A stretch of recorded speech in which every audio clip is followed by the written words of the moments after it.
آپ کی داخلیت جس کو قبول کرتی ہے اور جس کو داخلیت قبول کر کے سماج کو دیتی ہے تو اس میں آپ کی سچائی آتی ہے. تو ہر خیر تو ہر فنکار چاہتا ہے، اور یہ خیر اس کا سچا خیر ہونا چاہیے، صرف نعرے بازی نہیں ہونی چاہیے. جو اس میں ترقی پسندی میں بھی جو انحطاط آیا وہ یہ آیا کہ جو ان لوگوں نے کہا وہ کیا نہیں، اور جو انہوں نے بتایا وہ آیا نہیں، وہ ہوا نہیں. انقلاب آئے یا نہ آئے اب دیکھتے ہیں کب آتا ہے، امید ہے ابھی. لیکن ہماری گفتگو کے درمیان ایک وقفہ آ رہا ہے، وقفے سے نمٹتے ہیں، وقفے سے واپس آتے ہیں، پھر گفتگو کو آگے بڑھاتے ہیں. ہمارے ساتھ رہیے.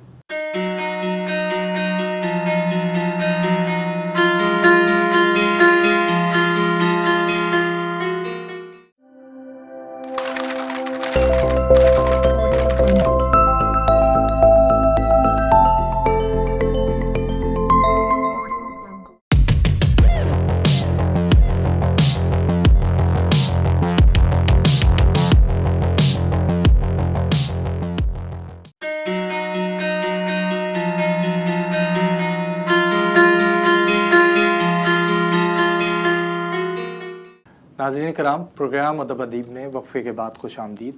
ہمارے ساتھ موجود ہیں معروف شاعرہ محترمہ فاطمہ حسن. وقفے پہ جانے سے پہلے بات ہو رہی تھی ترقی پسند ادب کی اور ادب اور نظریات کی. کچھ آپ چاہ رہی تھی کہ اس میں کوئی بات جی، میں بات یہ کرنا چاہ رہی تھی کہ بہرحال میں ترقی پسندی کی طرف مائل رہی، کیونکہ اس میں ایک سماجی انصاف اور انسان کے احترام کی بات تھی. دوسرے جب میں یہاں آئی تھی اور یہاں پر جمعیت طلباء، اسلامی جمعیت طلباء کی یونین تھی، اور یہ تھنڈر اسکواڈ اور 8 فٹ کا فاصلہ، اس قسم کی باتیں ہوتی تھی. شفیع نقی جامعی صدر تھے اور انہوں نے تھنڈر اسکواڈ بنا رکھی تھی. اور جب پہلی دفعہ میں آئی تھی تو آفتاب احمد صاحب نے، وہ جو آفتاب حسین تھے جو بابا اردو سے بھی لڑے تھے، وہ یہاں کے تھے، اور انہوں نے مجھے کہا کہ آپ کیوں آئی ہیں. میں جب ان کے پاس گئی داخلے کے لیے تو کہنے لگی کہ آپ کیوں آئی ہیں داخلے کے لیے، لڑکیاں تو یہاں پہ بہت بھری ہوئی ہیں، لڑکیوں کے لیے تو گھر ہی اچھا ہے. اس قسم کی باتیں کہ ہمارے ہاں لوگ یہ نہیں سوچتے کہ یونیورسٹی کے معنی ہیں اسکالرز کی کمیونٹی. یہاں پہ وہ لوگ آتے ہیں جو ذہنی طور پر میچور ہو چکے ہوتے ہیں. اس میچورٹی کے ساتھ وہ اتنی بنیادی باتوں کو نہیں ایکسیپٹ کریں گے.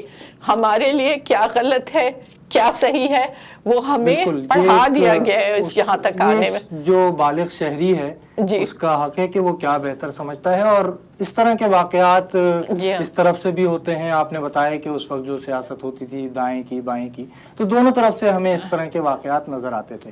ادب کی طرف ہم واپس آتے ہیں کہ آپ ابتدا میں جس وقت آپ ادبی منظرنامے میں آئیں تو اس وقت پروین شاکر صاحبہ شعر کہہ رہی تھیں، ان کی مقبولیت بھی آہستہ آہستہ بڑھ رہی تھی اور لوگ انہیں پسند کرنے لگے تھے. اس کے بعد پھر آپ منظرنامے پر آئیں، شاہدہ حسن صاحبہ منظرنامے پر آئیں. تو کہ پروین شاکر کا اثر آپ نے قبول کیا؟ کیونکہ ایک عام تاثر ایسا ہوتا ہے کہ ان کے بعد تو ہم نے بہت دیکھا کہ ان کا شاعروں نے یا شاعرات نے خصوصی طور پر اثر قبول کیا. اور آپ سے کبھی کسی نے کہا ہو کہ اس کی طرح شعر کہو؟ نہیں، میں تو شروع سے ہی دیکھیں، میں پروین شاکر سے بہت فاصلے نہیں ہے میرا، ہمارا اور ان کا دور تقریباً ایک ہی ہے، لیکن میں بہت مختلف تھی. میں یہاں کے سبھی لوگوں سے مختلف تھی، کیونکہ ایک تو میں روایت سے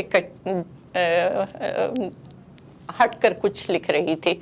تو میرا تو ایک بالکل ہی شروع سے ہی مختلف انداز رہا ہے. اور میرا سن 77 میں میرا پہلا مجموعہ بہتے ہوئے پھول آ گیا تھا، جس میں نثری نظمیں زیادہ تھیں اور گیت بھی تھا، غزلیں بھی تھیں، لیکن زیادہ نثری نظمیں تھیں. اور اس میں ایسی بھی ایک نظم کے میں ایک حصہ سناتی ہوں کہ تم نے زمینی کھیلوں کو دیکھا کہ شطرنج کی بساط پہ گھوڑا 2.5 قدم چلا اور زمین کا رنگ بدل گیا. یہ سن 73 کی شاعری ہے اور یہ میرا اپنا تجربہ ہے کہ میں نے زمین کا رنگ بدلتا. یہ سن 75 میں جب میں نے لکھا کہ خواتین کے عالمی سال میں ماں سے کہتی ہوں یہ پیڑ جو میں نے بڑے شوق سے لگائے تھے اب آسیب بن کر میرے بچپن کا خوف دہراتے ہیں. وہ ہنستی ہے اور کہتی ہے میری گود تمہارے لیے بہت چھوٹی ہے. پھر میں آنکھوں کا ہراس چھپانے کے لیے اخبار سامنے کر لیتی ہوں اور اس کی ڈھونڈتی نگاہیں ویتنام کی تصویروں میں الجھ جاتی ہیں. وہ دھیرے سے کہتی ہے جنگ سے اغوا تک کی خبروں میں کیا تم نے کوئی امن کا اشتہار بھی ڈھونڈا. میں تمہیں تمہارے باپ کے خلاف بولتے دیکھ کر بہت خوش ہوئی کہ میں اب تمہاری پناہ میں آنا چاہتی ہوں. تو اس وقت تو کوئی فیمنزم کا دورہ نہیں تھا.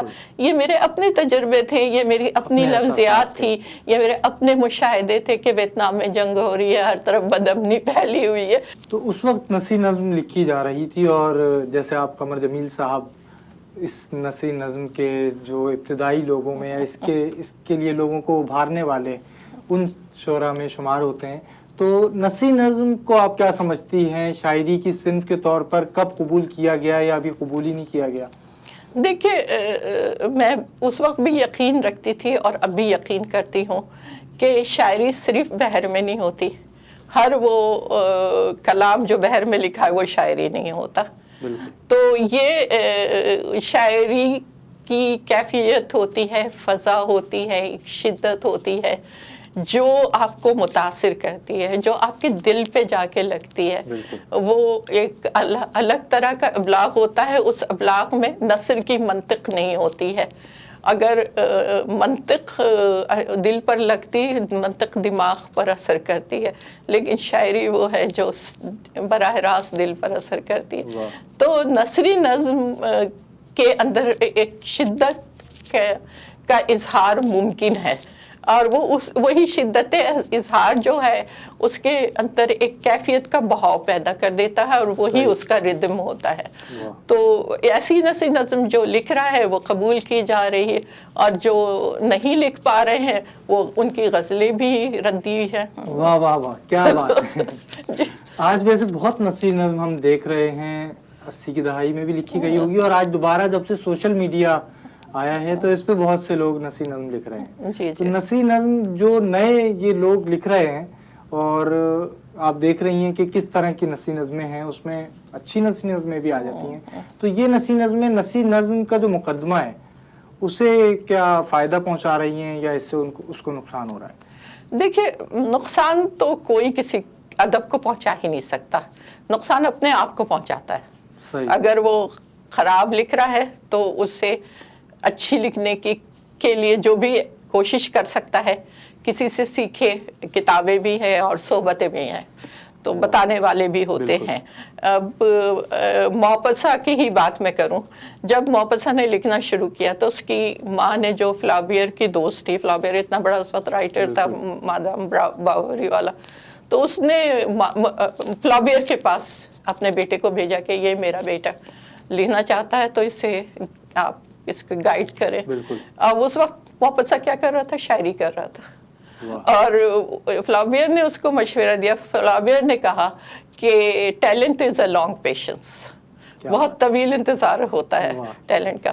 تو یہ ہے کہ اور دوسرا جو انہوں نے کہا اس کہ فائنڈ یور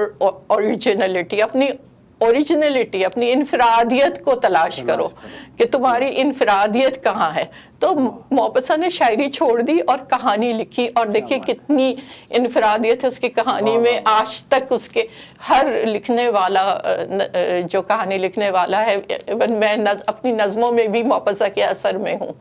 آخری لائن میری ایک بالکل انسپیکٹڈ لائن آتی ہے غیر متوقع قسم کی. جیسے سلسلہ کیا, آپ بھی سلسلے سے تعلق رکھتی ہیں, اساتذہ سے آپ نے فیض حاصل کیا, ان کی صحبتوں سے فیض حاصل کیا. آج کے جو نوجوان ہیں ہمیں وہ نظر آتے ہیں اساتذہ سے کچھ ان کی دوری نظر آتی ہے, اور اگر ان کا استاد ان کو کوئی مشورہ دے, جیسے ایک واقعہ حسن عسکری اور صاحب اور سلیم احمد صاحب کے بارے میں مشہور ہے, ان کی غزل کے بارے میں کہ انہوں نے کہا اسے پھاڑ دو تو انہوں نے پھاڑ دی. آج کا نوجوان استاد کو اتنی عزت نہیں دیتا, یا استاد سے اس کا تعلق نہیں ہے یا اپنے سینئر سے نہیں ہے، اس کی وجہ کیا ہے؟ انہوں نے نہیں پھاڑی، ہماری بھی بہت چیزیں پھاڑی گئیں اور کاٹی گئیں۔ قمر جمیل صاحب کہتے تھے پھاڑ دو، کاٹ دو اس کو۔ محبوب خزاں تو ایسے خفا ہوتے تھے خراب شاعری پہ، اور اس پہ اسپیشلی کسی اور کا فریز اگر، یعنی ہمیں یہ شعور تو انہوں نے دیا نا کہ جو استعمال شدہ فریزز ہیں، مثلا اگر مانوس اجنبی لکھو گے تو دھیان ناصر کاظمی کی طرف جائے گا، اور چاند چہرہ لکھو گے تو عبید اللہ علیم کی طرف جائے گا، اور یہ میں خانہ اور بلبل اور گل تو تمہارے تجربے ہی میں نہیں ہے، تم کہاں سے لکھو گی، اور یہ دست اور سنگ اور یہ سب اٹھا کے پھینک دو کیونکہ یہ بہت استعمال ہو چکا۔ تو یہ سب چیزیں ان لوگوں نے ہی بتائی تھی۔ اسی طرح یہ اضافتوں کا غیر ضروری استعمال، اب میں کبھی موسم گل نہیں لکھتی، میں پھولوں کا موسم لکھتی ہوں، تو ایک دفعہ انور شعور نے مجھ سے سوال کیا کہ تم اضافتیں، میں کوشش کر کے پہلے رد کرتی تھی، اب میرے وہی مزاج بن گیا تو انہوں نے کہا کہ موسم گل کو کیا لکھو گے، تو میں نے کہا مجھے پھولوں کا موسم، پیڑ پودے اور بچے اور پرندے اچھے لگتے ہیں۔ تو یہ میں نے پوری ایسی غزلوں کے مصرے، میرے نثر بھی ہے اور نظم بھی ہے، بحر میں بھی ہے۔ تو یہ جب ہمارے شعور میں ہوتا ہے تب لاشعور میں جاتا ہے کہ ہمیں یہ کرنا ہے اور یہ نہیں کرنا ہے۔ جو زبان ہم بولتے ہیں وہی استعمال کرتی ہیں شاعری میں۔ ہاں، ہماری ووکیبلری بڑھائے، اپنے گفتگو کی زبان کو بھی وسیع تر کریں۔ بالکل، تو یہ گفتگو میں آپ سے بالکل بھی وقت گزرنے کا احساس اندازہ نہیں ہو پا رہا۔ ابھی ہم پروگرام کے اختتام کی جانب بڑھ رہے ہیں، لیکن ہمارے ناظرین اس امید میں ہے کہ آپ کچھ شاعری بھی سنائیں گی، تو کوئی غزل ہمارے ناظرین کو سنائیں۔ بکھر رہے تھے ہر ایک سمت کائنات کے رنگ، واہ، بکھر رہے تھے ہر ایک سمت کائنات کے رنگ، مگر یہ آنکھ کے جو ڈھونڈتی تھی ذات کے رنگ، واہ کیا کہ مگر یہ آنکھ کے جو ڈھونڈتی تھی ذات کے رنگ۔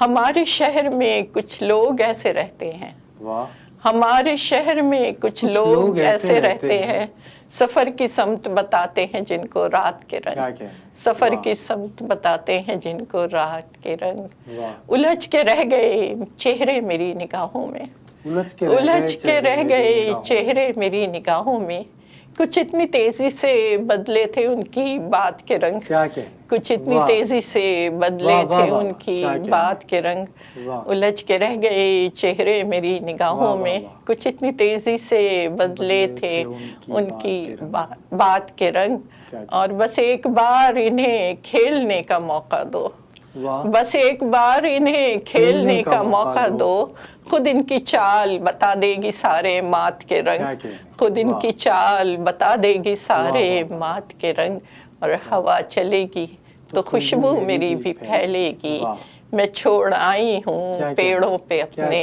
ہاتھ کے رنگ۔ واہ واہ واہ واہ، کیا کہنے، بہت خوب، بہت اچھی آپ کے ساتھ گفتگو رہی، اور وقت گزرنے کا واقعی احساس اندازہ نہیں ہوا۔ آخر میں کوئی پیغام ہمارے ناظرین کو دیجیے تو ہم پروگرام ختم کریں گے۔ بس یہی کہوں گی کہ مطالعے کریں اور ساری دنیا کے ادب کا کریں، اور جو علی شریعتی نے کہا تھا کہ ہماری زبان اور ہمارا ادب اور ثقافت کس مقام پر ہے، یہ جاننے کے لیے ایک اور زبان، ایک اور ادب، ایک اور ثقافت کو ضرور پڑھنا چاہیے، اور یہ ہے کہ بلا تعصب پڑھنا چاہیے، اور جہاں سے سیکھ سکے سیکھ لیں۔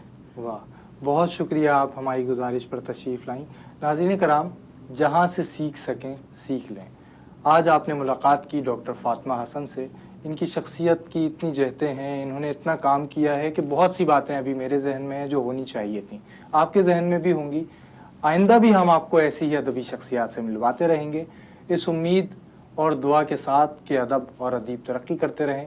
آپ کا میزبان عبدالرحمن مومن آپ سے اجازت چاہتا ہے۔ اللہ حافظ۔